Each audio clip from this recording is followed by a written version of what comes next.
Assalamualaikum warahmatullahi wabarakatuh. Nama saya Windy Nursara Putri. Di sini saya akan membuat video mengenai praktek pembelajaran saya dan pemberian asesmen yang efektif di SMPN 12 Bogor.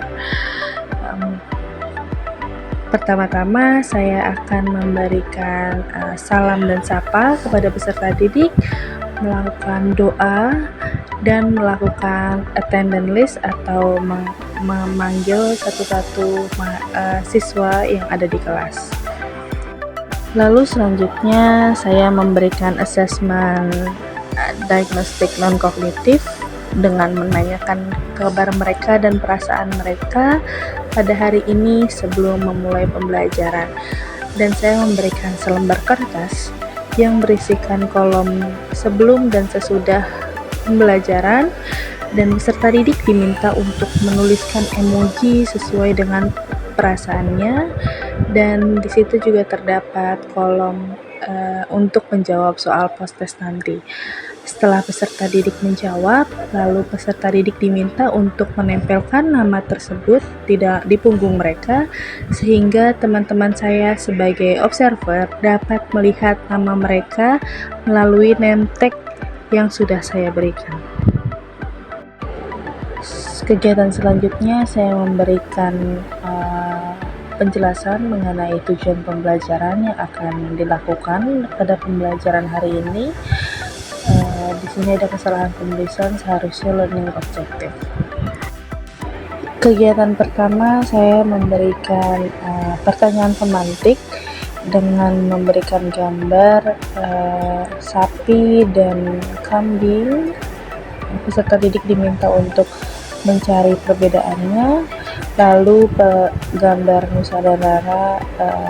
Peserta didik diminta untuk menganalisis dari kedua objek tersebut dengan memberikan contoh adjektif yang ditemukan. Kegiatan selanjutnya saya memberikan penjelasan mengenai materi yang sedang disampaikan, mengenai penjelasan, rumus, dan fungsinya.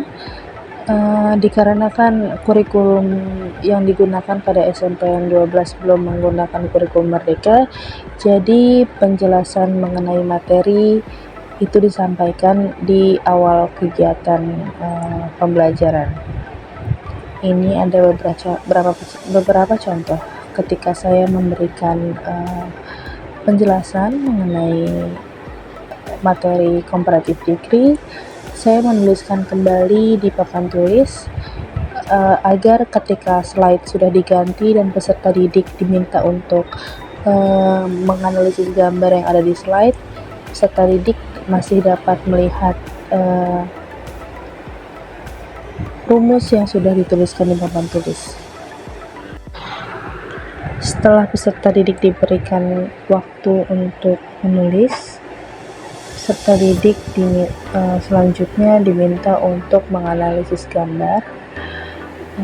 Peserta didik diminta untuk membuat kalimat yang related dengan gambar menggunakan word choices yang sudah disediakan. Kegiatan selanjutnya ada group discussion. Pertama-tama saya memberikan membagi kelompok. Satu kelompok terdiri dari 5 atau 4 siswa.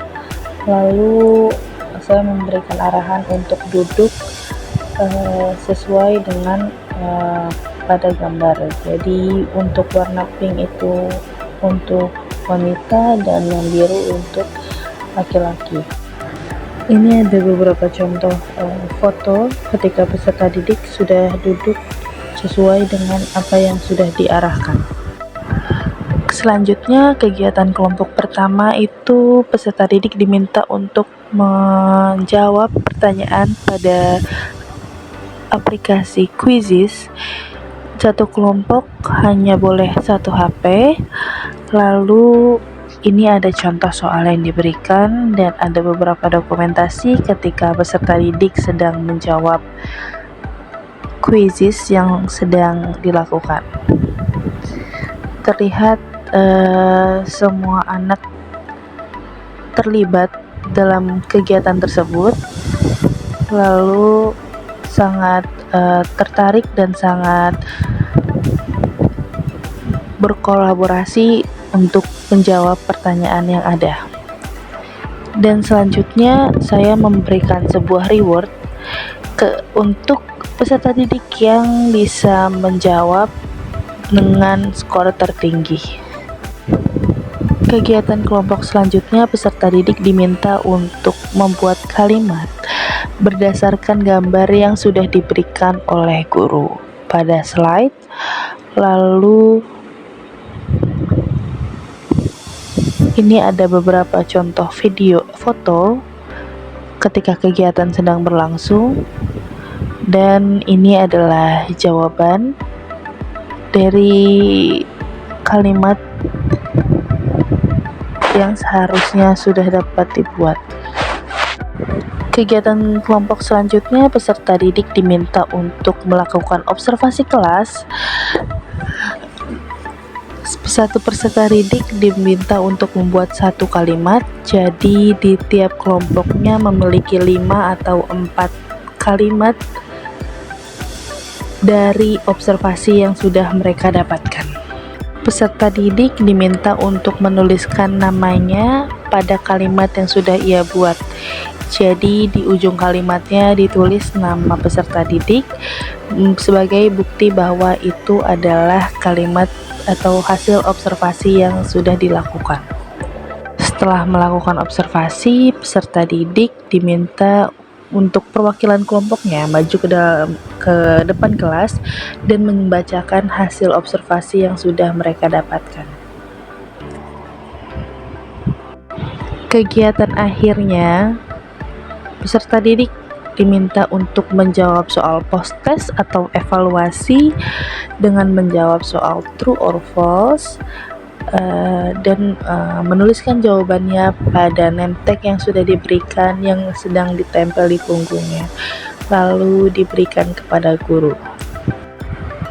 Sekian beberapa contoh foto dan video yang dapat saya tampilkan pada praktik pembelajaran dan asesmen yang efektif pada kegiatan PPL 1 di SMPN 12 Bogor.